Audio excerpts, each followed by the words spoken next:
Vamos a abrir nuestras Biblias en Lucas capítulo 11.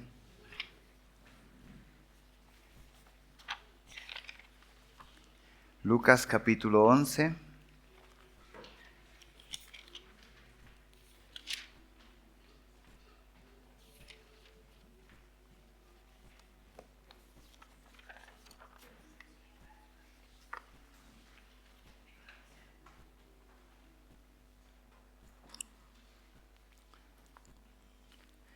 Vamos a orar una vez más para que el Señor nos ayude.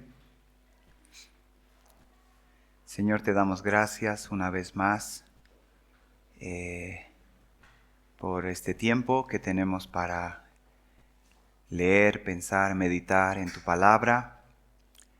Gracias por las alabanzas y esta última alabanza que reconocemos, Señor, que tú estás obrando en nuestras vidas con cada cosa que nos va pasando.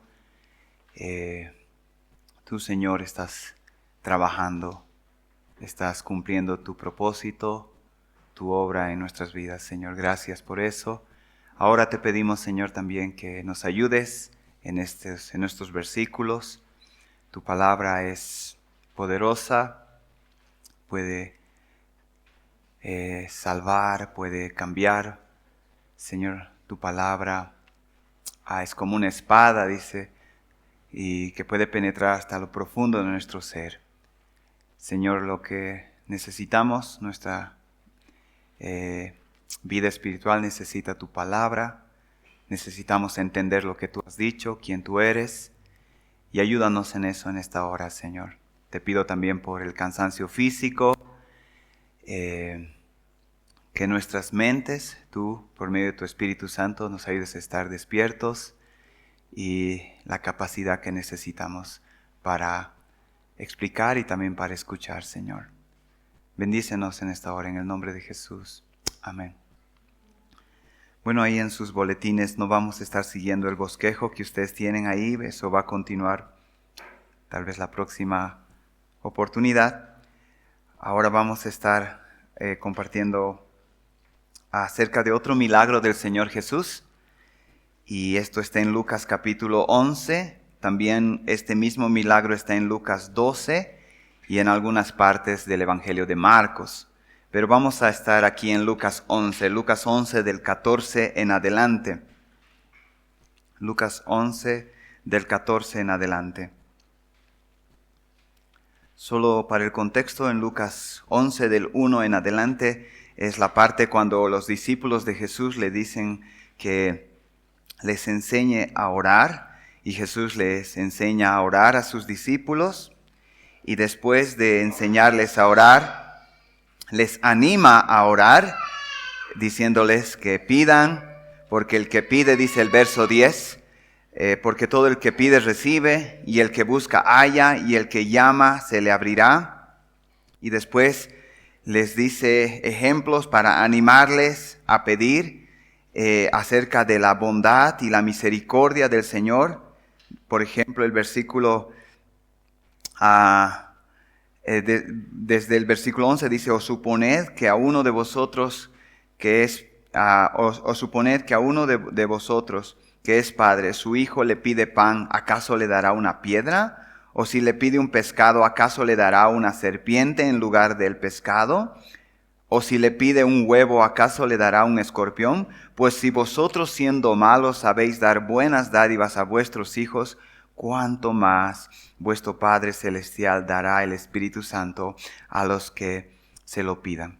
Ese es el contexto, y ahora vienen los textos que vamos a estudiar. Desde el 14 dice, estaba Jesús echando fuera un demonio que era mudo, y sucedió que cuando el demonio salió, el mudo habló, y las multitudes se maravillaron. Pero algunos de ellos dijeron, él echa fuera los demonios por Belcebú, príncipe de los demonios. Y otros, para ponerle a prueba, demandaban de él una señal del cielo. Pero conociendo él sus pensamientos, les dijo, todo reino dividido contra sí mismo es asolado, y una casa dividida contra sí misma se derrumba. Y si también Satanás está dividido contra sí mismo, ¿cómo permanecerá en pie su reino? Porque vosotros decís que yo echo fuera demonios por Beelzebú. Y si yo echo fuera demonios por Beelzebú, ¿por quiénes lo echan fuera vuestros hijos? Por consiguiente, ellos serán vuestros jueces. Pero si yo, por el dedo de Dios, echo fuera los demonios, entonces el reino de Dios ha llegado a vosotros. Cuando un hombre fuerte, bien armado, custodia su palacio, sus bienes están seguros. Pero cuando uno más fuerte que él lo ata y lo vence, le quita todas sus armas en las cuales él había confiado y destruye su botín. El que no está conmigo, contra mí está. El que conmigo no recoge, desparrama. Cuando el espíritu inmundo sale del hombre para pasar por lugares áridos buscando descanso, y al no hallarlo dice, volveré a mi casa de donde salí. Y cuando llega la encuentra barrida y arreglada. Entonces va y toma consigo otros 7 espíritus peores que él, y entrando moran allí, y el estado final de aquel hombre resulta peor que el primero. Y sucedió que mientras decía estas cosas, una de las mujeres de la multitud alzó su voz y le dijo, dichosa la matriz que te concibió y los senos que te criaron. Pero él dijo, al contrario, dichosos los que oyen la palabra de Dios y la guardan. Como la multitud se aglomeraba, comenzó a decir, esta generación es una generación perversa. Busca señal y ninguna señal se le dará sino la señal de Jonás. Porque de la misma manera que Jonás vino a ser una señal para los ninivitas, así también lo será el Hijo del Hombre para esta generación. La reina del sur se levantará en el juicio con los hombres de esta generación y los condenará, porque ella vino desde los confines de la tierra para oír la sabiduría de Salomón. Y mirad, algo más grande que Salomón está aquí. Los hombres de Nínive se levantarán en el juicio con esta generación y la condenarán, porque ellos se arrepintieron con la predicación de Jonás. Y mirad, algo más grande que Jonás está aquí. Bueno, este texto estamos abarcando como 32 versículos, pero hay algunas, no vamos a ir a detalle en cada versículo, pero hay una verdad clara a lo largo de todo este milagro que vamos a ver.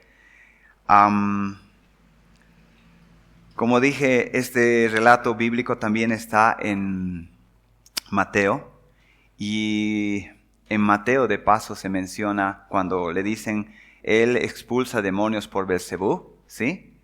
Y Jesús en ese contexto va a hablar acerca de la blasfemia del Espíritu Santo. Y es importante que podamos poner atención porque una de las preguntas que algunas personas tienen es esta, ¿no? ¿Hay pecado para los que blasfeman contra el Espíritu Santo? Bueno, Jesús mismo dice que no. Y la otra pregunta entonces es, ¿cuál es la blasfemia contra el Espíritu Santo? Y al menos en mi experiencia me ha tocado compartir con un joven que se había apartado de los caminos del Señor porque él creía que había cometido la blasfemia contra el Espíritu Santo. Y cuando uno lee de manera rápida Mateo o en Marcos o aquí en Lucas que no se menciona eso, rápidamente puede concluir erróneamente qué es la blasfemia contra el Espíritu Santo. No es mi punto, pero creo que al explicar este texto fácilmente vamos a poder ver a qué se refiere Jesús cuando hablaba de eso. Entonces vamos a centrarnos acá. Decía que esto también está en Mateo, y en Mateo se nos dice que esta persona de la cual se va a echar el demonio, no solo era mudo, también era ciego. Aquí en Marcos se nos dice que era mudo, en Lucas.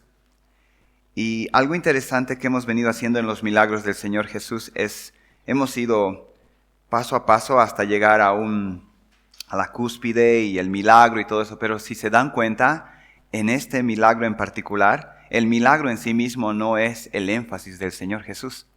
De hecho, toma un versículo para hablar de esto y habla de todo lo que va a repercutir después de este milagro, que es lo importante. El milagro está en el versículo 14, donde dice, estaba Jesús echando fuera un demonio que era mudo. Y sucedió que cuando el demonio salió, el mudo habló. Y las multitudes se maravillaron. Eso es todo lo que dice del milagro. Y después es todo lo que leímos, que es lo importante, lo que va a hacer el énfasis el Señor Jesús. Si quieres anotar ahí el título para este sermón, es exactamente lo que dice el versículo 28. Creo que ese es el énfasis y vamos a ir mostrando por qué es la verdad más importante de todo lo que Jesús quería enseñar. Cuando dice en el versículo 28, cuando le dicen, dichosa la matriz que te concibió, o ahí la palabra matriz puede ser el vientre que te concibió y los senos que te criaron. Pero él dijo, al contrario, dichosos los que oyen la palabra de Dios y la guardan. Y ahí se puede entender, dichosos los que escuchan la palabra de Dios y la hacen y la ponen por obra. Y entonces la enseñanza se llama exactamente como ese versículo. Dichosos los que oyen la palabra y la guardan. Y yo creo, hermanos, que debemos poner mucha atención a lo que aquí va a decir, porque este es un mensaje que creo que está pasando mucho en nuestras iglesias evangélicas. Vamos a comenzar. El primer punto es argumentos para la falta de respuesta. Argumentos para la falta de respuesta, si es que quieres anotar, porque no lo tenemos en el boletín. Argumentos para la falta de respuesta. Dice el versículo 14 otra vez. Estaba Jesús echando fuera un demonio que era mudo. Y sucedió que cuando el demonio salió, el mudo habló. Y las multitudes se maravillaron. Pero algunos de ellos dijeron, Él echa fuera demonios por Belcebú, príncipe de los demonios. Y otros, para ponerle a prueba, demandaban de él una señal, es decir, un milagro del cielo. Ahora, aquí hay un grupo de personas que no podían negar el milagro que habían acabado de presenciar. Una persona muda que tenía un demonio sale y el mudo empieza a hablar. Y como no podían negar, entonces tenían que responder hacia este milagro. Y dice aquí el versículo 14 que al ver este milagro las multitudes se maravillaron. En el Evangelio de Mateo dice que cuando las multitudes vieron este milagro, la primera cosa que empezaron a preguntar, dice en Mateo, ¿no será este el hijo de David? Es decir, ¿no será este el Mesías? Sí, eso no está en Lucas, pero en Mateo dice, ¿no será este, el público al ver este milagro dice, ¿no será este el hijo de David? Entonces, estas personas que estaban ahí, aquí se nos dice, pero algunos, tanto en Marcos como en Mateo se nos dice, pero los escribas y fariseos. Aquí dice algunos y en Mateo y en Marcos dice, pero los escribas y fariseos, ¿sí? Dijeron, Él echa fuera demonios por Belcebú, príncipe de los demonios. Y de entre los escribas y fariseos, otros dijeron, queremos que hagas algunas señales más. Queremos unos milagros más que hagas. En otras palabras,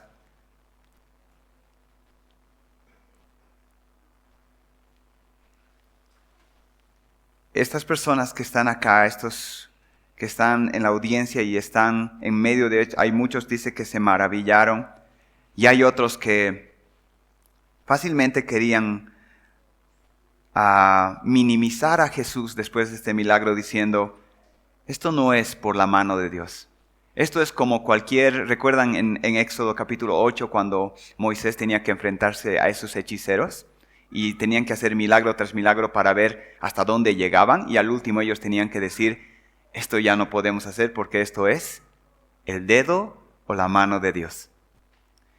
Y aquí el punto es lo mismo. Y de hecho esto va a decir Jesús más abajo, el versículo 20, después de la argumentación que vamos a ver a continuación, dice el versículo 20, pero si yo por el dedo de Dios echo fuera a los demonios, entonces el reino de Dios ha llegado. Estas personas que estaban en la audiencia debían reconocer que este milagro no pudo haber sido hecho sino por el dedo de Dios, o como dice en Mateo, por el Espíritu Santo, con el poder del Espíritu Santo. Pero estas personas dijeron, ya, ha hecho un milagro, pero lo ha hecho por medio de Belcebú. ¿Sí? Que como dice aquí el texto, Belcebú era el príncipe de los demonios.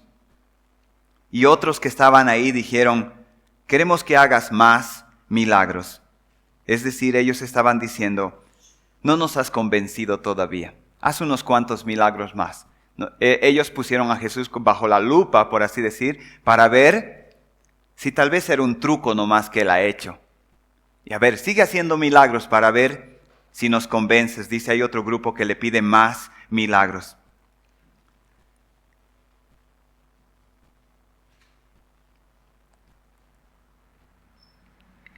Ahora, ahí en el título hemos puesto argumentos para la falta de respuesta. A lo largo de la Biblia, muchos de los líderes religiosos estaban de acuerdo con Jesús. De hecho, ustedes recordarán que en varias partes del Nuevo Testamento a Jesús lo llaman maestro o lo llaman incluso Señor, al punto de Jesús decir, ¿por qué me llamas Señor? Es decir, estaban de acuerdo con Jesús que Él era un maestro, que Él era un Señor, pero ellos no entendían la implicación de lo que esto significaba.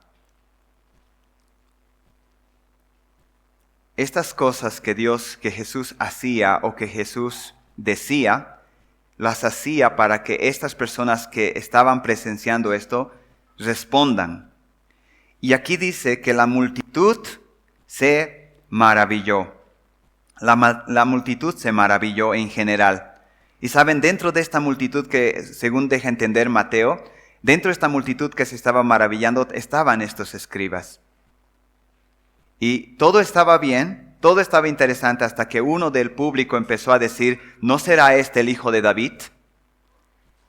Y ya cuando esas cosas les tocaba de una manera personal a ellos, es entonces donde ellos debían responder de esta manera. Y nosotros lo vemos eso en varios contextos cuando en los textos cuando sana a este hombre que era ciego, recordarán, y les dice, ¿quién es este que te ha sanado? Y el ciego les dice, ya les he dicho, ¿acaso no quieren creer? Y ellos se molestan y le dicen, él no puede ser, él no puede venir de Dios y todo. Contextos así se ven a lo largo de toda la Biblia. Ahora,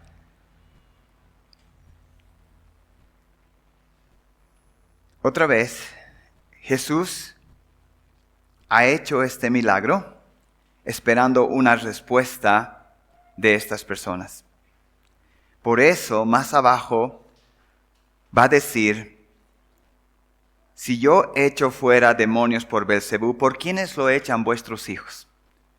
¿Y cuál era la respuesta? ¿Por quiénes lo estaban echando los hijos o los seguidores de ellos, los jóvenes? ¿Por quién? En el nombre de Jesús.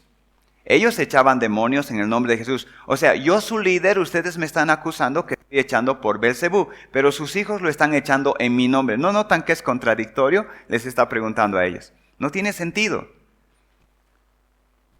Y después les dice, por eso sus hijos van a ser sus jueces de ustedes. Y pongan atención a eso porque más adelante, en el versículo 31 dice, por eso la reina del sur, es decir, la reina de Saba, va a ser su juez de ustedes. Por eso las personas de Nínive van a ser sus jueces de ustedes. ¿Por qué? Porque ellos escucharon y respondieron. Porque ella escuchó, y como dice el verso 31, vino desde los confines de la tierra. Es decir, porque ella escuchó e hizo algo. Porque ellos escucharon y se arrepintieron. Pero ustedes escucharon y vieron y no hacen nada. No solo no hacen nada, sino que encima me dicen que lo hago por esto. Entonces, Cuando Jesús hace algo en frente de estas personas o dice algo, está esperando una respuesta de ellos. Y por eso les dice, sus hijos, los de Nínive y la reina de Saba, los van a juzgar a ustedes, a esta generación. Y saben, pensando un poco en esta frase que dice, y las multitudes se maravillaban. Yo decía, es un mensaje que, bueno, este comentario normalmente se encuentra entre medio de los evangélicos. Cuando le preguntas, por ejemplo, acerca de la fe cristiana a muchos evangélicos en este tiempo, ¿sabes qué responden? Dicen, realmente es bonito caminar en los caminos del Señor. O cuando escuchan un sermón agradable o algo que les ha gustado, ellos dicen, se maravillan y dicen, qué bonito, y asienten con todo eso. Pero cuando ya llega algunas cosas más personales a su vida, entonces empiezan a mostrar dónde realmente ellos están. Y aquí vamos a empezar a ver eso, ¿sí? Acerca de la respuesta y las excusas que estas personas, como es el primer punto, el argumento a su falta de respuesta. Jesús no solo hace cosas milagrosas o dice cosas profundas para que la gente se maraville o tenga una opinión positiva o hagan aprobación de ellas. Como comentarios, como decía, diciendo, qué lindo, qué interesante, qué maravilloso.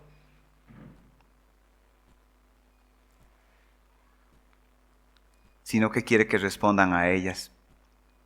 Muchas veces respondiendo con ¿cómo? Con arrepentimiento.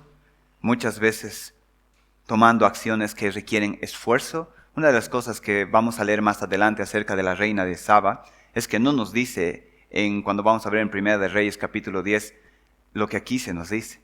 La distancia que esta mujer tuvo que recorrer con todo ese cargamento por lo que oyó. ¿Y saben de qué habla eso? Cuando dice acá, la reina de Saba los va a juzgar a ustedes por el esfuerzo que esta mujer hizo desde venir desde los confines de la tierra a escuchar la sabiduría de Salomón, y uno más grande que Salomón está aquí. Es decir, cuando Jesús hace o dice cosas en nuestra vida, está esperando una respuesta de nosotros. Eso está diciendo.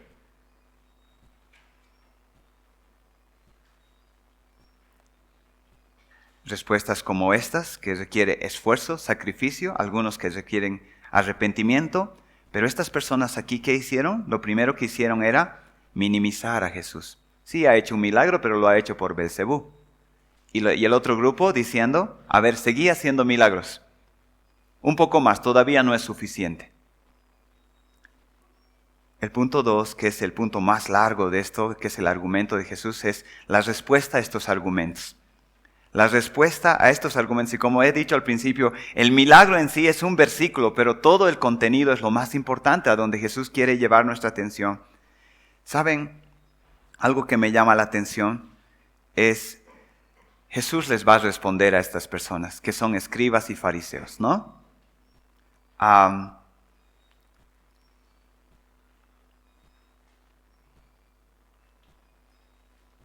Antes de pasar al punto 2, olvidaba. En Mateo y en Marcos se nos dice que estas personas que estaban diciendo esto eran escribas y eran fariseos. Eso nos dicen que eran personas que tenían conocimiento de Dios. Personas con bastante conocimiento de Dios. Y eso nos debe llamar la atención a nosotros también. Aunque este texto está hablando obviamente a personas que estaban dentro de una iglesia y están siendo confrontadas y están respondiendo de esta manera, eso también creo que es una aplicación para nosotros acerca de cuando escuchamos cosas de Dios o cuando vemos cosas que Dios ha hecho y muchas veces no respondemos de la manera que debemos responder y entonces empezamos a poner las excusas o los argumentos que ponemos, ¿sí? Hay una similitud en todo esto. Eran personas que tenían conocimiento de Dios. Por eso cuando pensemos en estos textos no solo debemos pensar, no, es que ellos eran unos hipócritas. No. Y acerca de la declaración que más adelante vamos a ver de Jesús como una conclusión que va a dar, el que no está conmigo, contra mí está. El que no recoge conmigo, desparrama. El segundo punto decía era la respuesta a estos argumentos. Y algo interesante es, miren ahí lo que dice en el versículo 19, dice: si yo echo fuera demonios por Beelzebú, ¿por quiénes echan fuera vuestros hijos?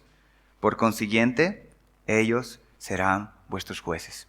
Jesús va a dialogar, les va a seguir el argumento a estos escribas y fariseos, aún sabiendo que estas personas no van a cambiar de opinión.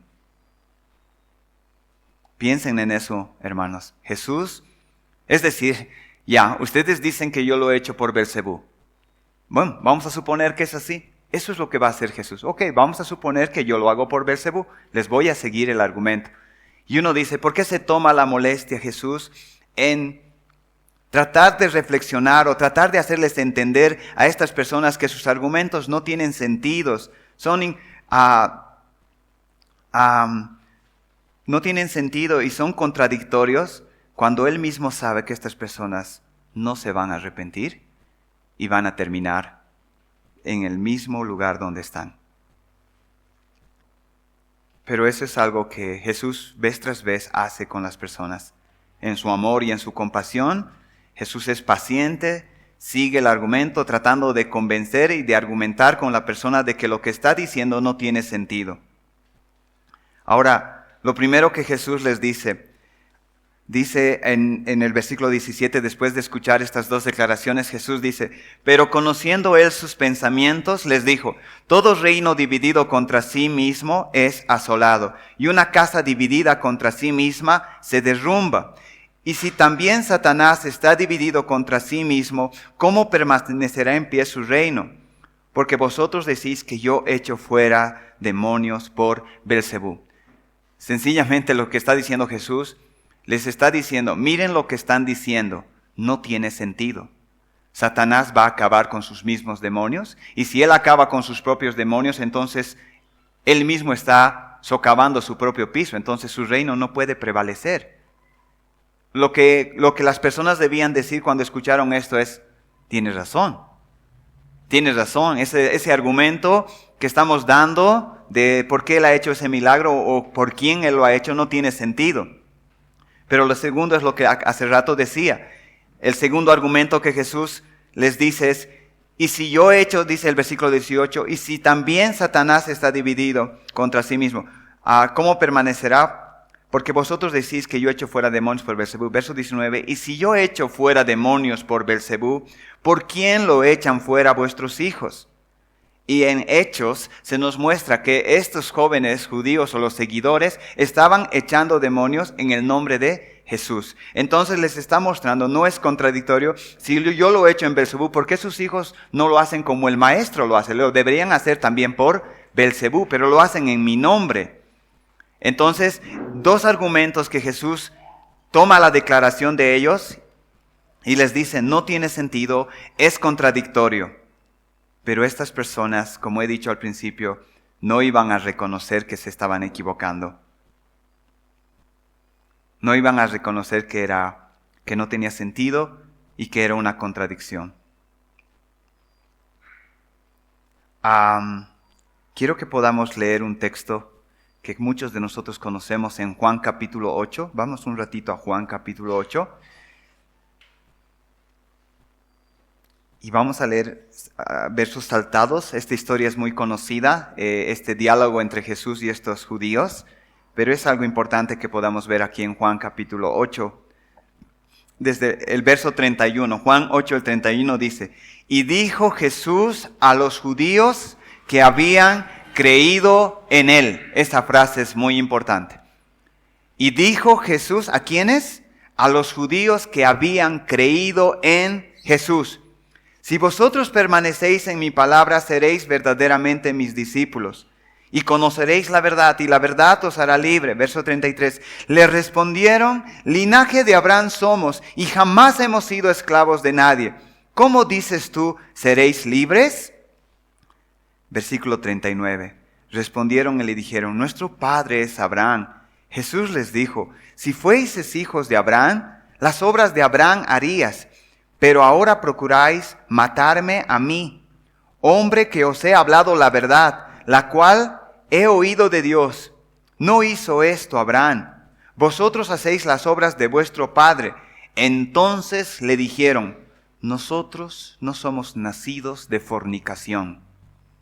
Un padre tenemos que es Dios. Siempre me llama la atención este texto. ¿Por qué? Porque son personas que dicen que han creído en Jesús. Y cuando Jesús los confronta y les habla, entonces llegan al punto de molestarse tanto estos judíos que le dicen a Jesús: tú nos estás hablando de padre a nosotros, ve y llama a tu padre. Tú eres un hijo de fornicación.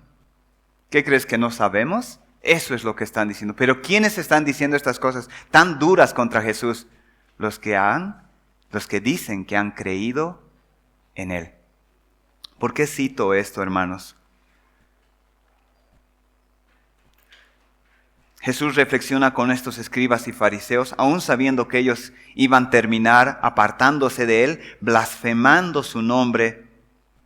Jesús reflexiona con ellos. Y saben, aquí esto es importante.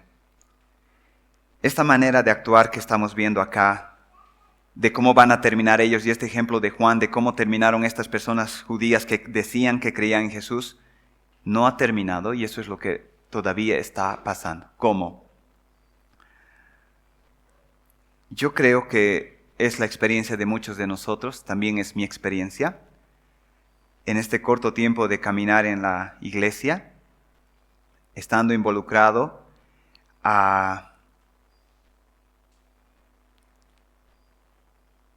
he visto a personas que sirven en la iglesia. Y noten eso, y creo que ustedes pueden completar algunas cosas. Sirven en la iglesia. Están involucrados en las cosas del Señor. Están activos. Ni cuenta te darías. Ni cuenta te darías que esa persona va a terminar apostatando. Pero estas personas están activos, están involucrados, y llega un momento en el que toca trabajar algo en sus vidas, ¿sí? En sus vidas personales, y entonces empiezan a poner argumentos para mantenerse así. Y saben, muchas veces ponen argumentos, excusas, y muchas cosas no tienen sentido de lo que dicen. Pero una de las cosas que he visto también en el tiempo pastoral es que se agarran esos argumentos y se trata de reflexionar con el hermano. A ver, tú observas esto, tú dices esto, y empezamos a hablar de esos argumentos como exactamente aquí está pasando, con el ánimo de ayudar. Y lo que pasa con estas personas es que se endurecen más. Y tú no lo puedes creer porque era una persona que estaba activa, que decía que profesaba fe en Jesús, y se empiezan a endurecer y molestar. Y al último, ya no solo es un tema de ellos, ya empiezan a atacarte a ti ya también. Y por último, se van de la iglesia. Y después se van a otra iglesia. Y después de un tiempo te enteras que ya se han ido de esa iglesia. Y al último se han ido de Dios. Y tú piensas y dices: ¿qué ha pasado con él? Y esto creo que es algo que si no lo has visto lo vas a ver. Esto es algo. Pero otra vez, más pensando en los otros, una cosa que uno tiene que pensar es en uno mismo. ¿Me va a pasar esto a mí?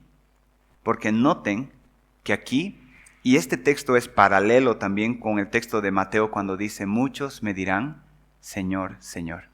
Pero entonces les diré: apartaos de mí, hacedores de maldad. ¿Saben? Esto es paralelo. Y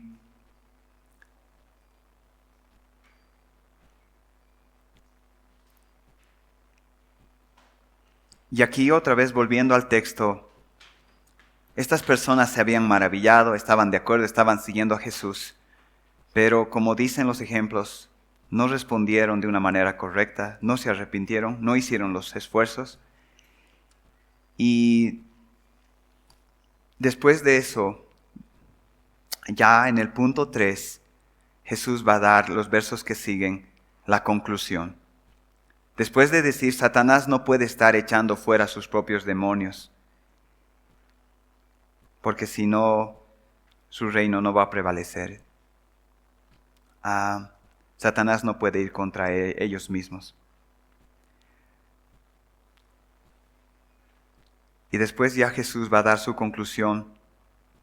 Y dice en los versículos, después de hablar, el 21 dice, un hombre fuerte y bien armado custodia su palacio, sus bienes están seguros. Pero cuando uno más fuerte que él lo ataca y lo vence y le quita todas sus armas en las cuales había confiado y destruye su botín. Y esa frase que está ahí, al menos en la Biblia de las Américas, más fuerte, tiene sentido con los versículos más adelante donde dice, y uno más grande que Salomón, y uno más grande que Jonás. Más grande, más fuerte. Es decir, aquí Jesús está haciendo una comparación de este hombre fuerte con Satanás y uno que es más fuerte que Satanás, hablando de sí mismo, para decir, yo no lo estoy haciendo por Satanás o por Belcebú. Lo estoy haciendo en el nombre de Dios. Yo soy ese hombre fuerte que tiene más poder que Satanás, que puede entrar y despojarlo de su fortaleza. Entonces, después de esa conclusión de Jesús de argumentar y decirle, están equivocados, no tiene sentido su argumento, y más adelante también va a tocar del otro argumento o de la otra petición de haz más milagros para nosotros. También va a hablar sobre eso más adelante y pues solo está mostrando en esta parte que no tiene sentido el origen que ellos estaban diciendo que tenía esta expulsión de este demonio. Y después como conclusión entonces Jesús llega al verso 23 y dice desde el verso 23, el que no está conmigo, contra mí está, y el que conmigo no recoge, desparrama. Cuando el espíritu inmundo sale del hombre, pasa por lugares áridos, busca descanso y no lo ha hallado, dice, volveré a mi casa de donde salí. Y cuando llega, la encuentra barrida y arreglada. Entonces va y toma consigo otros 7 espíritus peores que él, y entrando moran allí, y el estado final de aquel hombre resulta peor que el primero. Peor que el primero.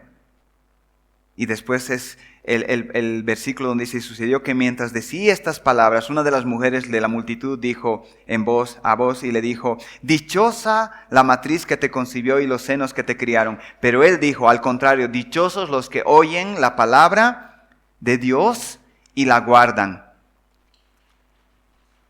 Más adelante el verso 26 dice, y entonces, y estando al final, y el estado final de aquel hombre resulta peor que el primero. Peor que el primero. Está hablando obviamente de personas que han gustado de la palabra. Por eso también en alguna parte de la Biblia nosotros leímos en el Nuevo Testamento que las personas que van a ir al infierno, que han estado dentro de una iglesia y van a terminar en el infierno, no van a sufrir de la misma manera que las personas que nunca han tenido una Biblia o nunca han pisado una iglesia. Algo de las cosas que yo no sabía era eso, de que en el infierno también van a haber niveles de sufrimiento. Niveles de sufrimiento. Y aquí lo que está diciendo es eso. Personas que han gozado, que han experimentado de la palabra, han escuchado, pero mejor les hubiese sido no haber tenido eso. ¿Por qué? Porque aún teniendo eso, su situación final ha resultado peor. Y por eso como conclusión Jesús dice, el que no está conmigo, contra mí está, y el que conmigo no recoge, desparrama. No hay punto medio en la vida cristiana. Si no estamos con Él, dice, estamos contra Él. Una pregunta para nosotros en la iglesia es, ¿cómo sabemos que estamos con Él? ¿Cómo sabemos que estamos con Él? Y la respuesta está en estos versículos, pero es una pregunta que debemos hacernos. ¿Cómo sabemos que nosotros no vamos a terminar un día tan enojados? Tal vez con esta iglesia, tal vez con estos líderes, y al último tal vez con Dios mismo. Al fin y al cabo, ¿quiénes son las personas en las calles, en el mundo, que reaccionan más contra Dios y la religión? los que un día han tenido contacto con una iglesia o con Dios. ¿Cómo tú puedes saber que tú no vas a ser una de esas personas? Porque estas personas eran religiosas, estas personas asistían a una iglesia, estas personas, es por eso decía que es el contexto de Mateo, donde dice, cuando Jesús está diciendo, entren por la puerta estrecha porque ancha es la puerta que lleva a la perdición. Y era obvio, les está hablando a personas que creían que estaban yendo por esa puerta estrecha, pero Jesús les dice, están yendo por la puerta ancha. Jesús, si estuviera predicando en una iglesia como la nuestra, estaría diciendo lo mismo. Estaría haciendo un desafío a entrar por la puerta estrecha. Y alguien le tendría que decir a Jesús, Jesús, estás equivocado porque estás predicando en una iglesia evangélica. Y Jesús tendría que decir, yo sé dónde estoy predicando. Pero el problema es que la mayoría de la gente que está dentro de la iglesia evangélica cree que está yendo por el camino angosto.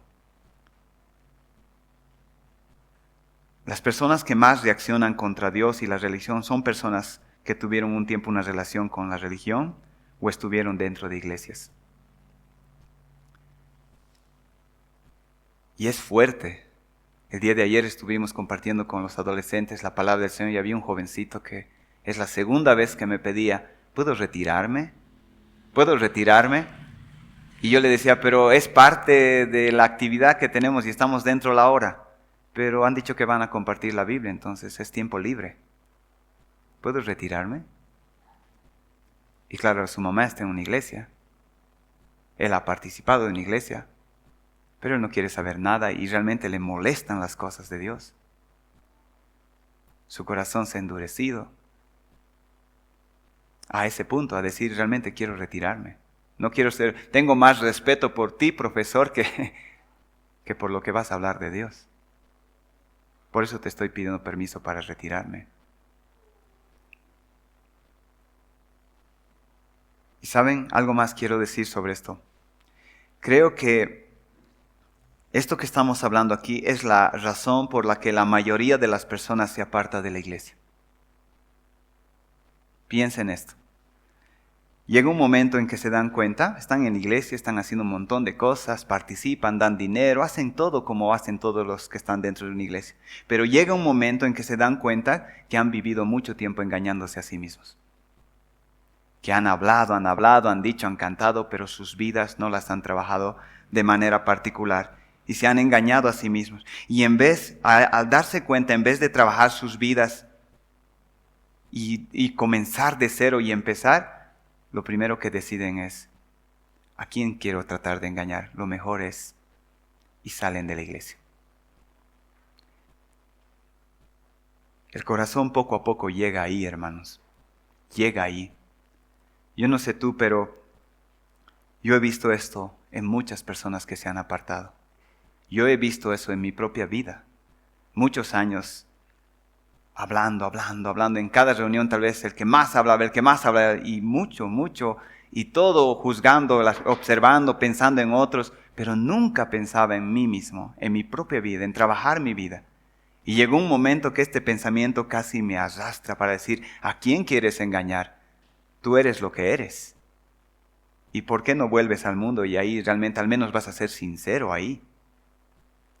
Pero por la misericordia del Señor, ese pensamiento más bien me ayudó a decir, tienes que trabajar en tu propia vida. Bienaventurados, dichosos, no solo los que oyen, sino los que guardan, sino los que hacen, los que trabajan. Esto tarde o temprano le pasa a las personas que están dentro de la iglesia cuando escuchan, hablan, sirven, pero nunca trabajan en su vida. Y si lo hacen de una manera superficial. Y llega un momento en que se dan cuenta, las luces se prenden y entonces es el momento para decir adiós a la iglesia. Y nunca más quieren volver a la iglesia porque recuerdan que ahí solo vivían hipócritamente. Y aún menos en el mundo viven en su memoria, en su mente, en su manera de pensar, de manera transparente. Y aquí Jesús dice, no hay cristiano neutral. Si no estás conmigo, estás contra mí. ¿Sabes? Hace rato estoy preguntando, ¿cómo sabes que estás con Jesús? ¿Cómo sabes que estás con Jesús? Y la respuesta a esa pregunta es por cómo respondes a lo que Él dice y a lo que Él hace. por cómo respondes a lo que Él dice, a lo que Él hace. Son tantos sermones, tantas oportunidades que tenemos contacto con la palabra de Dios que el corazón se empieza a endurecer y ya no hace efecto. Yo creo que a esta situación, como he dicho hace rato, se llega poco a poco. Se llega poco a poco. No hay persona neutral en la vida cristiana. Como leíamos en Juan 8, no es que decimos, bueno, yo estoy en la iglesia y no estoy involucrado, no estoy haciendo esto, pero tampoco estoy enojado con Dios. Tampoco estoy en el centro, estoy en el neutro. No es así. Si no estás conmigo, dice el Señor, estás contra mí. Si no estás recogiendo, estás perjudicando, estás desparramando.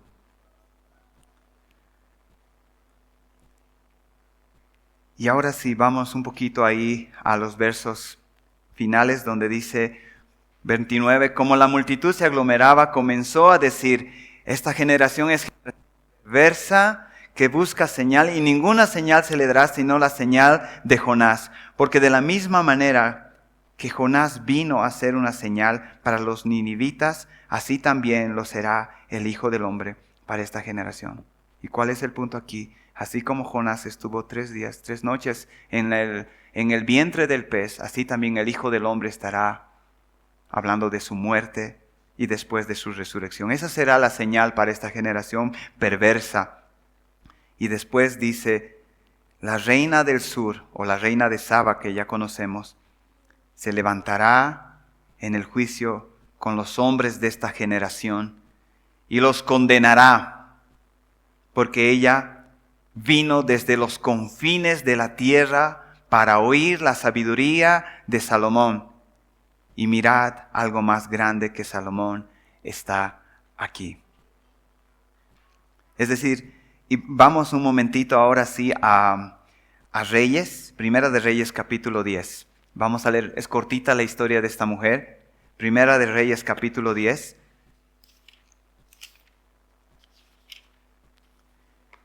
Dice desde el verso 1, del verso 1 al 10 vamos a leer, dice, cuando la reina de Saba oyó de la fama de Salomón, por causa del nombre del Señor, por la causa del Señor, vino a probarle con preguntas difíciles. Vino a Jerusalén con un séquito muy grande, con camellos cargados de especias y gran cantidad de oro, piedras preciosas. Cuando vino a Salomón, habló con él de todo lo que tenía en su corazón, y Salomón contestó todas sus preguntas. No hubo nada tan oscuro que el rey no pudiera explicarlo. Cuando la reina de Saba vio toda la sabiduría de Salomón, la casa que él había edificado, los manjares de su mesa, las habitaciones de sus siervos, el porte de sus ministros y sus vestiduras, sus coperos, la escalinata por la cual él subía a la casa del Señor, se quedó asombrada. Entonces dijo al rey, era verdad lo que había oído en mi tierra acerca de tus palabras y de tu sabiduría, pero yo no creía lo que me decían hasta que he venido y mis ojos han visto. Y he aquí, no se me había contado ni la mitad. Tú superas en sabiduría y prosperidad la fama que había oído. Bienaventurados tus hombres, bienaventurados estos tus siervos que están delante de ti continuamente y oyen tu sabiduría. Bendito sea el Señor tu Dios, que se agradó de ti para ponerte sobre el trono de Israel, por el amor que el Señor ha tenido siempre a Israel. Te ha puesto por rey para hacer derecho y justicia. Entonces ella dio al rey 120 talentos de oro y gran cantidad de especias aromáticas, piedras preciosas. Nunca más entró tanta abundancia de especias aromáticas como las que la reina de Saba dio al rey Salomón. Y aquí dice, ella oyó, y dice aquí en Lucas, y desde los confines de la tierra, cargada de todo eso, vino. Después el siguiente ejemplo que se nos dice ahí, el versículo 32 dice, los hombres de Nínive se levantarán en el juicio con esta generación y la condenarán, porque ellos se arrepintieron con la predicación de Jonás. Se arrepintieron con la predicación de Jonás. Vamos un ratito ahí. Jonás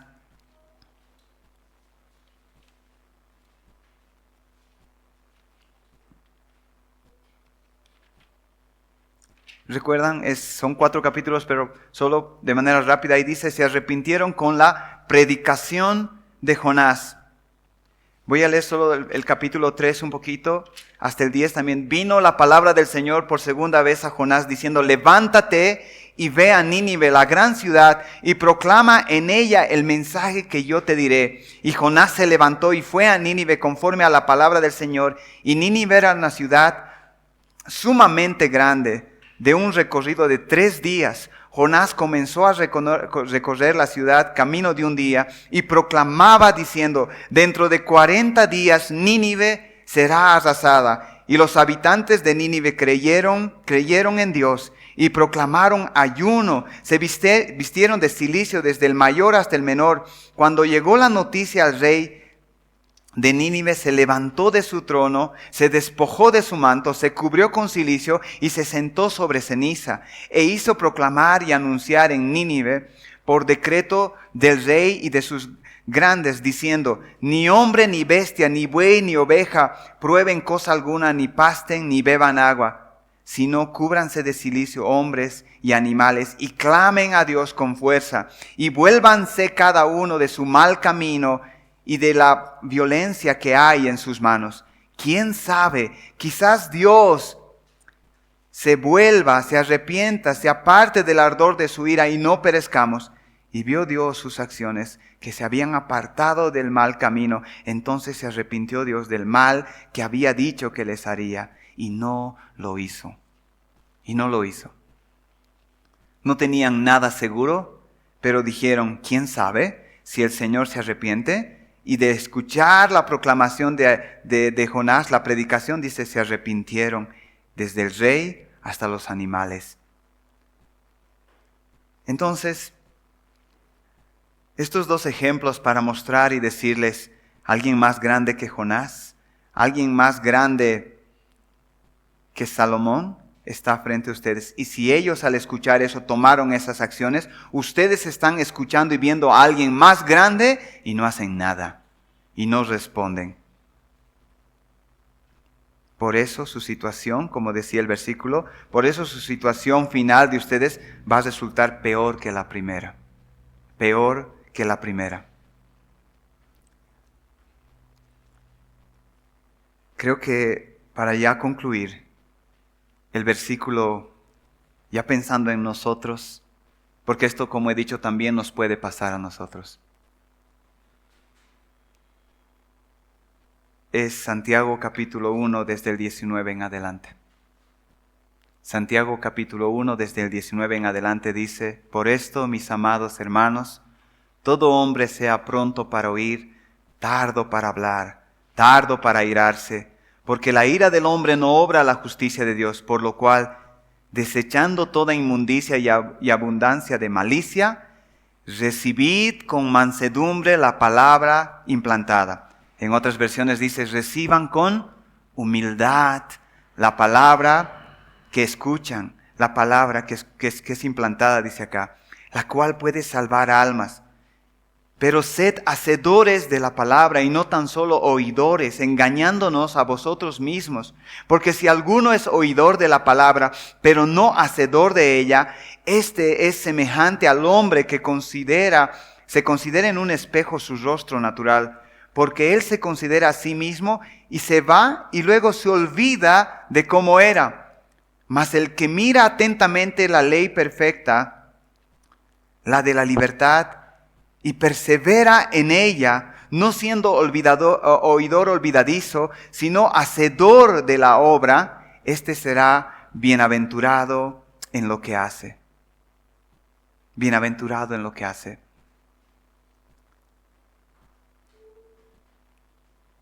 Sean hacedores, no solamente oidores. Y el versículo aquí, otra vez el 28, dice, dichosos los que oyen la palabra, pero no solo la oyen, sino que la guardan, la hacen. En Lucas 8:19, en ese versículo, que está a continuación también, dice, entonces su madre y sus hermanos vinieron a él, pero no podían llegar hasta él por causa de la multitud. Verso 20, y se le avisó diciendo, tu madre y tus hermanos están afuera y quieren verte. Él entonces respondiendo les dijo, mi madre y mis hermanos son los que oyen la palabra y la hacen. Oyen la palabra y la hacen. Y aquí hay otra pregunta, tal vez ya para terminar, es decir, ¿por qué son dichosos? La mujer le dice, dichosa la mujer que te llevó en el vientre y sus senos te criaron. Y Jesús le dice, dichosos más bien los que me escuchan y hacen mi palabra. Y la pregunta aquí para nosotros es, ¿por qué son dichosos los que escuchan y hacen y guardan la palabra del Señor? Jesús responde aquí, ¿por qué? Porque ellos son mi madre y mis hermanos. Es decir, porque ellos son mi familia, porque yo tengo con ellos una relación estrecha, porque yo camino con ellos. Por eso son bienaventurados, por eso son dichosos.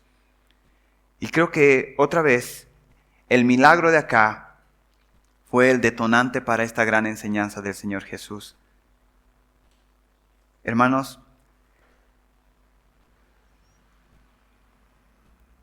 son varias, como he dicho hace rato, las enseñanzas o las oportunidades que tenemos en contacto con la palabra, las alabanzas. Pero aún con todo eso, puede ser que nuestras vidas siguen estando en la misma condición.